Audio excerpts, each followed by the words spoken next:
March 17th, 2021, a day when 3 young lives were cut short. Ross Matangi, Amanda Schur, and Julia Garamani were in the prime of their lives until the unthinkable happened. In the morning, I woke up and hadn't heard from her, so I knew something was wrong.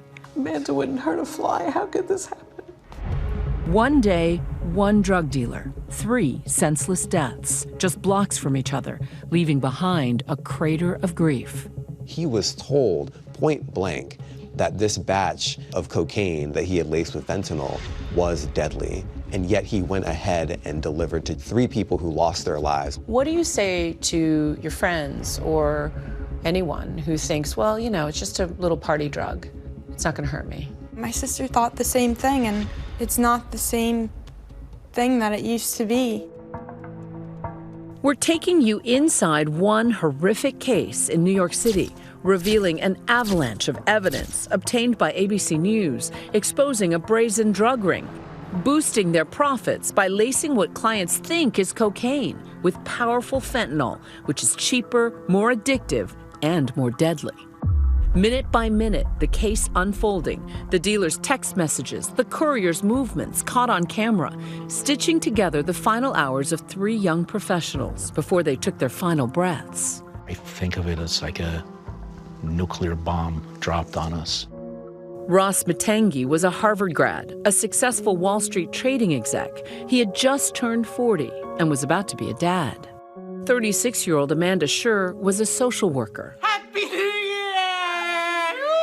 Amanda was your firstborn? Yes. Yeah, daddy's girl. For sure. Super empathetic, she was highly dedicated to her job and her patients at a hospital in the Bronx. Tell us about her personality. She was always a very empathetic person. Things always mattered to her. She cared about people, she cared about things.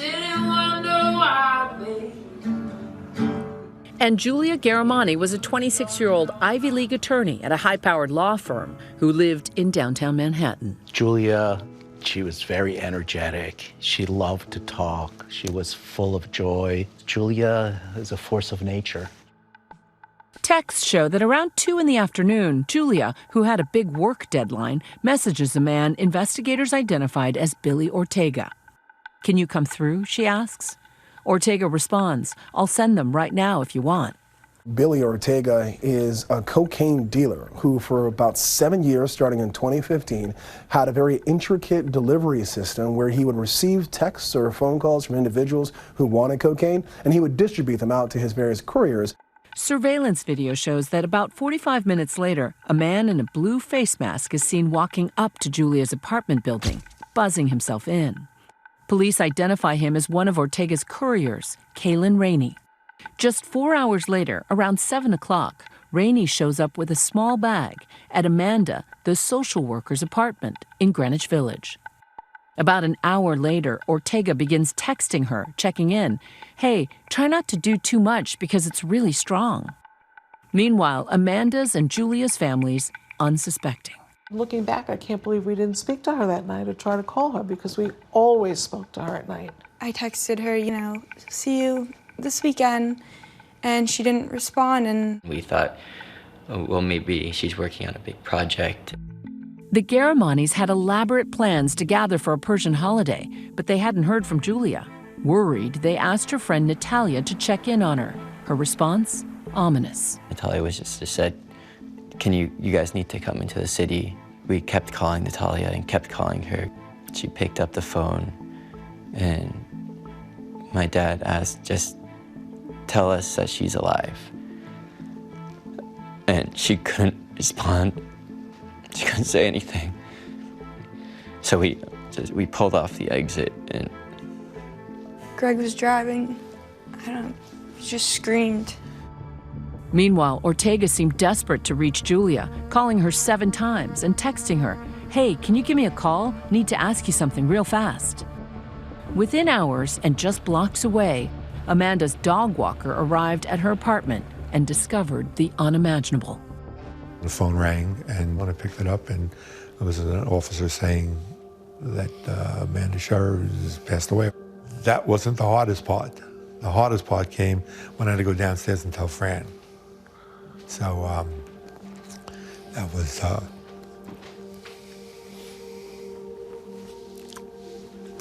That was really hard to do that. Do you remember what you said to Fran? He just came down and said Amanda died, and I didn't compute. And no, it's my baby. No. The NYPD are also called to a third scene and find a third victim, Ross. The banker had checked into a Midtown hotel. A review of the hotel's surveillance footage found that same courier, Kaylin Rainey, also paid a visit to the building, seen here in the elevator, heading up to meet Ross. Photos from each crime scene show a white powdery substance, later confirmed to be cocaine laced with fentanyl. They knew immediately that she had been poisoned with fentanyl. What were the telltale signs? The shape, your body position, so people die, slumped on the floor, you asphyxiate. I don't think it's a painless death. There are many people here who are not addicted to drugs. Maybe they're just a recreational user, completely unexpecting of having fentanyl in their drugs, and that is actually when it's the most deadly. For nearly a year, authorities say Billy Ortega continued his operation as local and federal agencies continued to build the case against him. The police were able to link Billy Ortega to these young people's deaths through a combination of physical evidence, like the plastic bags that contain the drugs themselves, but they also had something else. They had an electronic paper trail. The text messages that Billy Ortega had were a goldmine, not just in the fact of distributing the drugs, but it showed that he had the knowledge that at one point in time his cocaine was of a weaker variety, and that he himself knew that the drugs were getting stronger based on what was put into it.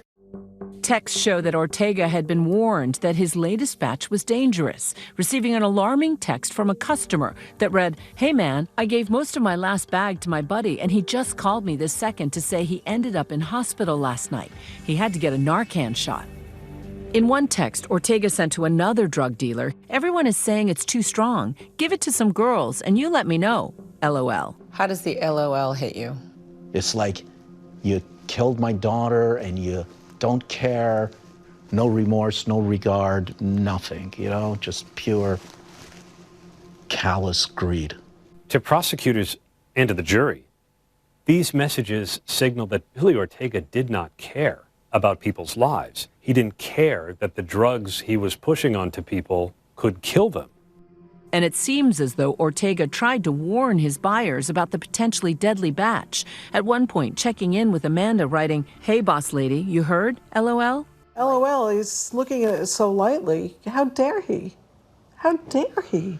He called her repeatedly. There were many missed calls on her phone. What does that tell you? Oh, he knew something was up. He knows at this time that the people he's calling and texting are likely dead. And as opposed to doing the right thing, picking up the phone, calling 911, he does nothing. In fact, what he does is he switches his phone and he continues selling drugs. Interview take one, marker. Damian Williams is the former U.S. Attorney for the Southern District of New York. Williams's team prosecuted the case against Billy Ortega and his drug ring. This was a full-time operation. He became a wealthy man based on the drugs that he was selling. A lot of the family members that we've spoken to really want to draw that distinction between an overdose and a poisoning. Absolutely. Why is that important? Because so much of this is about these dealers, these cartels, these companies robbing people of choice. We're talking about teenagers who think they're taking a Xanax, and instead they're taking a pill that's laced with fentanyl. And so to call it an overdose, I think, really misunderstands the moment that we're in. It took about a year, but the authorities arrested Billy Ortega, and they charged him with supplying the fentanyl that ultimately killed Ross and Amanda and Julia, linking him to those deaths. The trial of Billy Ortega took barely 2 weeks before a jury was convinced he was guilty, and the very courier that was seen on surveillance images showing up at their houses to give them the drugs, he ended up pleading guilty and testifying against Ortega. He was convicted on 3 counts of narcotics distribution resulting in death. Would you consider that justice? Justice would be if he gets life in prison. Today was the end of a 2.5-year process after the death of our respective children were poisoned with fentanyl. Just last year, Billy Ortega was sentenced to 30 years in prison. For the families, it wasn't long enough. The sentence that was imposed was below what we wanted. We had asked for life in prison because Billy Ortega killed 3 people. What messages is sending out, to other people? This is not going to do anything to help stem the use of fentanyl. I wake up and I realize that Julia is never going to be here again, and that there is true evil in the world. Still, their fight isn't over. This case brought out a lot of awareness, and that's in large part thanks to Ross and Julia and Amanda and their families. But the fentanyl problem in the country is not going away.